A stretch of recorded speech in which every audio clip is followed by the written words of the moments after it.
Hello दोस्तों, स्वागत है आप सभी का विद्यालय स्टडी में। आज हम देखेंगे मानव शरीर से संबंधित 25 प्रश्न जो कि आपके एग्ज़ाम के लिए बहुत ही महत्वपूर्ण है। तो दोस्तों, अगर अभी तक आपने हमारे चैनल को सब्सक्राइब नहीं किया है तो सब्सक्राइब कर ले, क्योंकि रोज़ाना मैं ऐसे ही इंटरेस्टिंग वीडियो लेके आता रहता हूँ। तो चलिए बिना किसी देर के वीडियो को शुरू करते हैं। तो हमारा पहला प्रश्न है, इंसुलिन की कमी के कारण कौन सा रोग होता है? तो इसका आंसर हो जाएगा ऑप्शन बी, यानी कि डायबिटीज़। तो दूसरा प्रश्न देखते हैं। दूसरा प्रश्न है, मानव शरीर में क्रोमोसोम या गुणसूत्रों की संख्या कितनी होती है? तो इसका आंसर हो जाएगा ऑप्शन डी, 46। और अगर हम बात करें जोड़े की तो 23 जोड़े होते हैं, 23 जोड़े।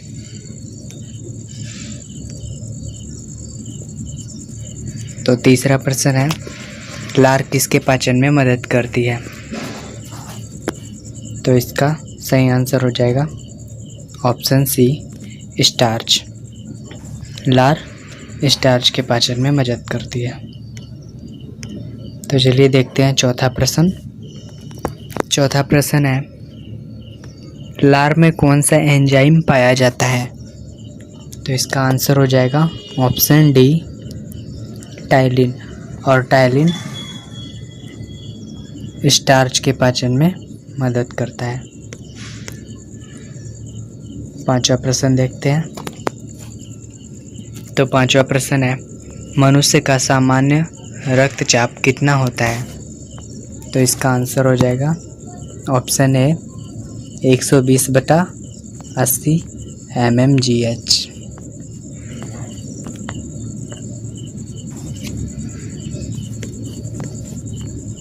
इसी के साथ हमारा छठा प्रश्न है, मानव शरीर का सामान्य तापमान कितना होता है? तो इसका आंसर हो जाएगा ऑप्शन बी, 37 डिग्री सेल्सियस और 98.6 होता है फ़ारेनहाइट में, और 310 होता है केल्विन में।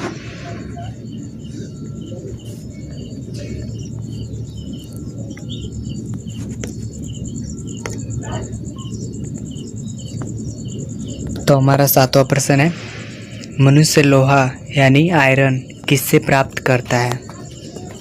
तो इसका आंसर हो जाएगा ऑप्शन ए, पालक। मनुष्य पालक से आयरन प्राप्त करता है, और आयरन की कमी से एनीमिया होता है।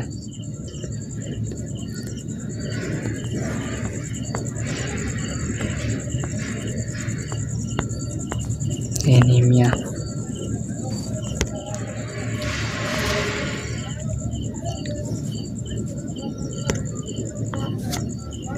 तो हमारा आठवां प्रश्न है, मानव शरीर में कितने जोड़े क्रोमोसोम यानी कि गुणसूत्र पाए जाते हैं? तो मैंने अभी आपको बताया था कि 23 जोड़े। तो इसका आंसर हो जाएगा ऑप्शन बी। तो चलिए देखते हैं नौवां प्रश्न। नौवां प्रश्न है, मानव मूत्र का पीएच मान कितना होता है? तो इसका आंसर हो जाएगा ऑप्शन बी, 6। मानव मूत्र का पीएच मान 6 होता है, और 7 होता है जल का, और 7.4 होता है रक्त का,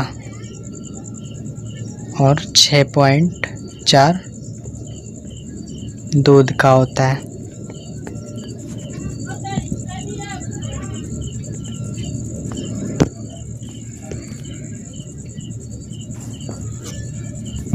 तो हमारा 10वां प्रश्न है, कौन सा अंग पित्त का निर्माण करता है? तो इसका आंसर हो जाएगा ऑप्शन बी, यकृत।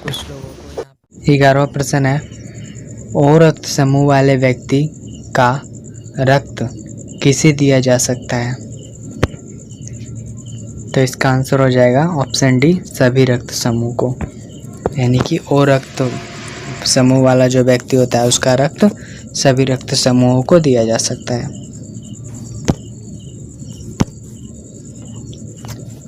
तो हमारा 12वां प्रश्न है, भोजन का पाचन किस अंग से प्रारंभ होता है?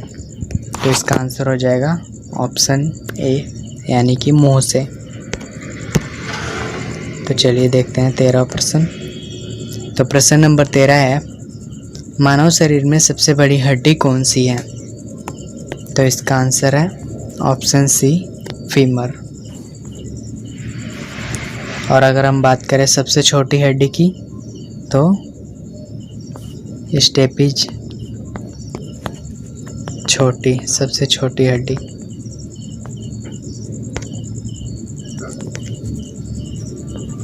तो हमारा प्रश्न नंबर 14 है, मानव शरीर में कुल कितनी हड्डियां होती हैं? तो इसका आंसर हो जाएगा ऑप्शन ए, 206।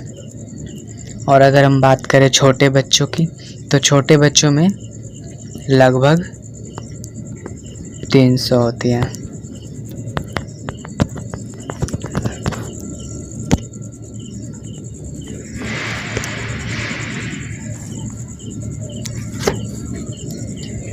प्रश्न नंबर 15 है, मानव में रजोधर्म चक्र कितने दिन का होता है? तो इसका आंसर हो जाएगा ऑप्शन डी, 28 दिन का। तो चलिए देखते हैं प्रश्न नंबर 16। तो प्रश्न नंबर 16 है, शक्कर का स्तर नियंत्रित करने वाला हार्मोन कौन सा है? तो इसका आंसर हो जाएगा ऑप्शन ए, इंसुलिन।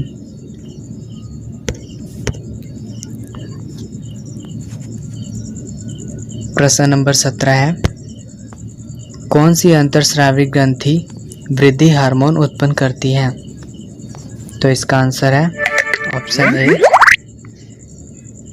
पीयूष ग्रंथि। और यदि पूछा जाए कि किस ग्रंथि को मास्टर ग्रंथि कहा जाता है तो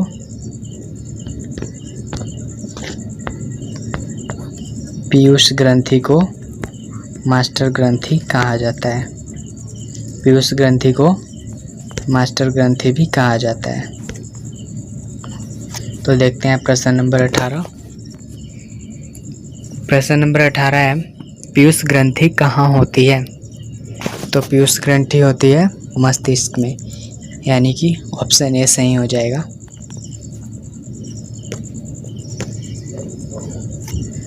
तो प्रश्न नंबर 19 है, मानव नेत्र के किस भाग पर किसी वस्तु का प्रतिबिंब बनता है?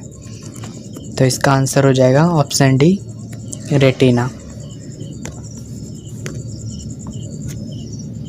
तो प्रश्न नंबर 20 है, सामान्य नेत्र द्वारा पढ़ने के लिए सुविधाजनक दूरी है। सामान्य नेत्र द्वारा पढ़ने के लिए सुविधाजनक दूरी होती है 25 सेंटीमीटर, यानी कि ऑप्शन बी सही हो जाएगा, 25 सेंटीमीटर। तो हमारा प्रश्न नंबर 21 है, कौन सी गैस रक्त में ऑक्सीजन ग्रहण करने की क्षमता को कम करती है? तो इसका आंसर है ऑप्शन बी, कार्बन मोनोऑक्साइड। जो कार्बन मोनोऑक्साइड गैस होती है ये ऑक्सीजन ग्रहण करने की क्षमता को कम करती है। तो देखते हैं अपना प्रश्न नंबर 22। तो प्रश्न नंबर 22 है, रोतौनी नामक नेत्र रोग किस विटामिन की कमी के कारण होता है? तो जो रोतौंधी होता है ये विटामिन ए की कमी के कारण होता है। तो यानी कि इसका आंसर हो जाएगा ऑप्शन ए। तो चलिए देखते हैं अपना अगला प्रश्न। तो हमारा 23वां प्रश्न है, मनुष्य के शरीर में उस भाग का नाम बताओ जिसमें ध्वनि उत्पन्न होती है। तो इसका आंसर हो जाएगा ऑप्शन बी, वाक्यंत्र अथवा कंठ।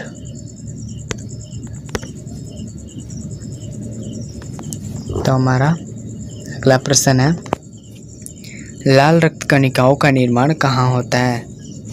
तो जो लाल रक्त कणिकाओं का निर्माण होता है वो होता है अस्थि मज्जा में, यानी ऑप्शन बी सही हो जाएगा।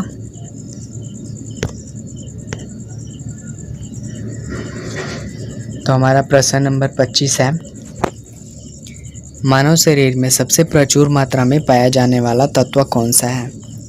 तो इसका आंसर हो जाएगा ऑप्शन ए कार्बन। कार्बन मानव शरीर में सबसे प्रचुर मात्रा में पाया जाता है और कार्बन को सी से प्रदर्शित किया जाता है। तो दोस्तों, अगर वीडियो पसंद आई हो तो लाइक कीजिए, शेयर कीजिए और हमारे चैनल को सब्सक्राइब कीजिए। आज के लिए बस इतना ही, मिलते हैं नेक्स्ट वीडियो में।